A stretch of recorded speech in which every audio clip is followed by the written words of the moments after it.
pelajaran geografi. Jadi sebelum kita belajar pada hari ini, ada baiknya kita membaca doa terlebih dahulu. Pertama, selalu dipimpin ya doanya.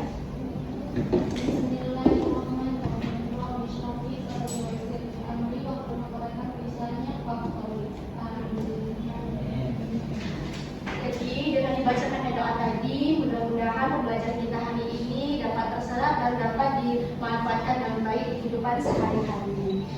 Jadi coba lihat teman sekelasnya, ada yang tidak hadir, Ibu absen dahulu ini. Hadir semua ya. Hadir semua ya, tidak boleh Ibu absen ya. Yang kemarin yang tidak hadir sudah hadir ya? Sudah Bu. Oke. Jadi semuanya semangat untuk belajar ya pada hari ini. Jadi Ibu mau tanya nih, minggu kemarin kan Ibu ada beri tugas kan dari kumpulin ke kelas? Sudah Bu. Ya, nanti kasih ke meja Ibu aja ya. Ibu mau tanya nih, materi pembelajaran minggu lalu kita belajar tentang apa? Ada yang ingat? Ada Bu. Iya tuh, Mami. Sumber daya. Betul, minggu kemarin kita masih belajar tentang sumber daya alam. Minggu kemarin kan kita udah belajar definisinya nih. Ada yang masih ingat definisi dari sumber daya alam? Coba yang belakang. Ada yang ingat? Oh, ingat lagi. Siapa yang ingat? Nah Bu, Ya? semua hasil yang didapatkan dari alam Bu, baik benda hidup maupun benda mati. Ya, jadi sumber daya alam itu adalah segala sesuatu yang berasal dari alam, yang baik itu benda mati, benda tidak hidup, yang dimanfaatkan oleh manusia untuk menunjang kehidupan sehari-hari. Itu pembelajaran minggu lalu. Jadi hari ini kita masuk ke klasifikasi dari sumber daya alam. Ini klasifikasinya terbagi menjadi dua nih. Ada sumber daya alam berdasarkan jenisnya, ada sumber daya alam berdasarkan pemanfaatannya. Pertama, sumber daya alam berdasarkan jenisnya, ada yang tahu? Dia terbagi menjadi dua juga. Kan Ibu udah minggu lalu kan sudah suruh kalian tolong dibaca ya, biar kita nggak ngambang. Ada yang dibaca? Ya? Iya, sumber daya alam abiotik dan sumber daya alam non-biotik. Sama juga ya, hayati dan non-hayati. Kalau hayati apa nih? Hidup. Betul, peringat semua ya? Berarti udah baca ini ya? Oke, non-hayati. Berarti yang hayati? Tidak hidup. Yang kedua, klasifikasinya sumber daya alam berdasarkan pemanfaatannya. Terbagi menjadi dua juga. Pertama, Terbarukan dan tidak terbarukan. sumber daya alam yang dapat diperbarui dan sumber daya alam yang tidak dapat diperbarui.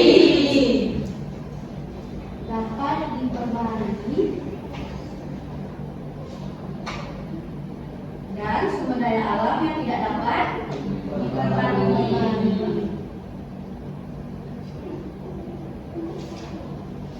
Contoh sumber daya alam hayati yang benda hidup, ada hewan, ada tumbuhan, segala sesuatu yang hidup itu adalah sumber daya alam hayati. Kalau non hayati, segala sesuatu yang berasal dari alam yang bendanya tidak hidup. Contohnya ada kayu, air, terus batu, minyak bumi, apalagi batu bara dan lain-lain. Nih, sumber daya alam yang dapat diperbaharui. Contohnya itu adalah sumber daya alam yang dia nggak bakalan cepat habis. Dia ada masa pemulihan kembali. Air. Iya benar. Ada air, ada udara, energi matahari. Itu adalah segala sesuatu dari sumber daya alam yang dapat diperbaharui. Yang kedua, sumber daya alam yang dapat diperbarui itu segala sesuatu yang berasal dari alam juga yang keadaannya terbatas di alam. Minyak bumi. Jadi kita tuh harus cermat ya. Kalau misalnya ini sumber daya alam yang diperbarui, dia lambat, dia pulih kembali itu lambat. Perlu berjuta-juta tahun untuk dia pulih kembali. Jadi kita dia harus cermat dalam penggunaannya. Ini contohnya tadi ada minyak bumi, gas alam, dan lain-lain. Jadi setelah kita belajar tentang klasifikasi sumber daya alam dan pengertian sumber daya alam, Ibu ada kuis nih. Ibu ada pertanyaan. pertanyaan untuk yang mau dapat nilai plus. Pertanyaannya, pertama kita mulai dari yang simple-simple dulu, yang mulai. Siapa yang tahu, angkat tangan ya. Siapa yang tahu pengertian sumber daya alam? Cepat.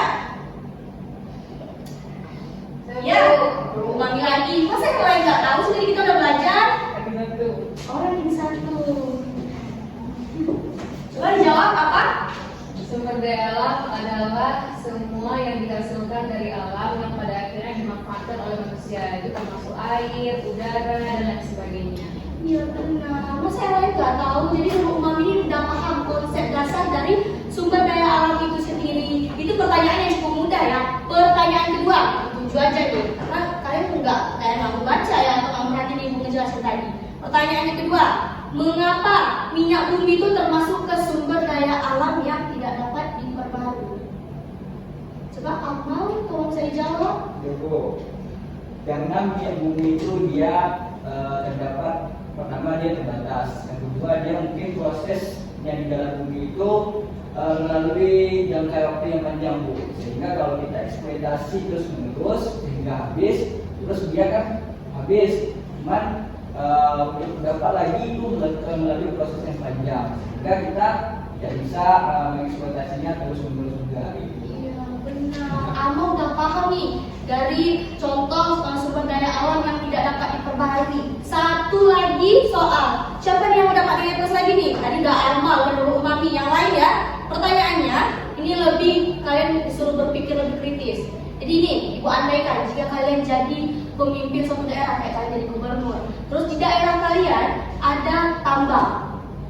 Kan kata si Amal tadi, kalau misalnya ada sumber daya alam minyak bumi, ada gas alam dan lain-lain, kalau jika diambil dieksploitasi secara terus-menerus, dia bakalan cepat habis dan bakal berdampak kepada lingkungan. Jadi kalau misalnya kalian jadi kepala daerah, kebijakan apa yang akan kalian gunakan supaya bisa meregulasi atau bisa sumber daya alamnya bisa dirasakan oleh anak cucu kalian yang lain? Siapa yang bisa ngejawab? Saya Bu. Oke.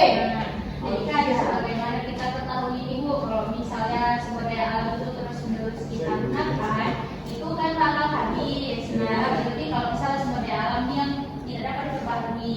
Jadi kalau misalnya disuruh berandai saya suatu saat bisa menjadi seorang pemimpin di wilayah tersebut, jadi yang pertama tuh saya akan mengatur daripada ataupun membuat kebijakan tentang eksploitasi sumber daya alam itu.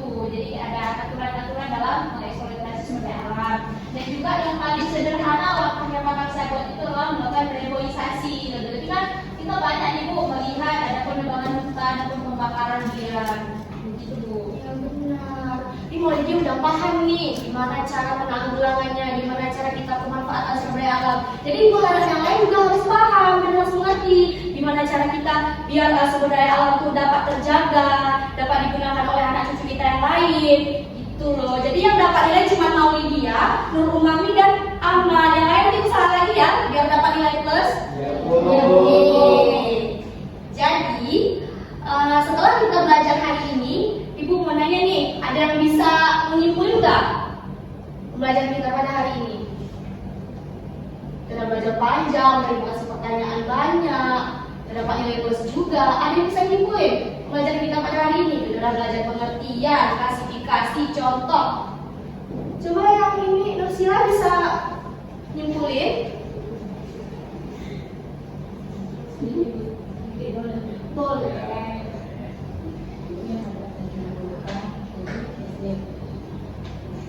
SDA itu adalah sesuatu yang diharapkan dari sumber daya alam. Jadi sumber daya alam itu klasifikasinya ada hayati dan hayati, dan ada dapat diperbaharui dan tidak dapat diperbaharui. Sudah. Jadi menurut Ibu yang jawaban Nursila tadi kurang tepat. Ya, Nursila belum paham sepenuhnya tentang pembelajaran kita pada hari ini. Jadi Nursila itu belajar lagi ya. Tolong dicatat ya dan ingat ya. Ada bisa yang lain yang ingin tanya lebih spesifik pembelajaran kita pada hari ini? Nurul Umami. Ya Bu. Jadi dimulai dari pengertian sumber daya alam, itu adalah sesuatu yang dihasilkan dari alam dan dari benda nanti. Klasifikasi sumber daya alam ada berdasarkan jenis dan sifatnya Bu. Jadi kalau jenis ada hayati atau abiotik, itu benda hidup. Ada yang non hayati atau abiotik, itu benda benda mati seperti kayu dan lain sebagainya. Kemudian berdasarkan sifat ada yang dapat diperbaharui seperti yang kita rasakan sekarang ini Bu, oksigen ya, udara, air, matahari dan sebagainya. Ada yang tidak dapat diperbaharui seperti yang dijelaskan oleh Amal seperti minyak bumi dan gas alam. Tuh, jadi Mami udah paham nih, udah mengerti ya. Ibu harap kita semua yang ada di kelas ini udah paham daripada hari ini ya. Nanti tolong dicatat ya.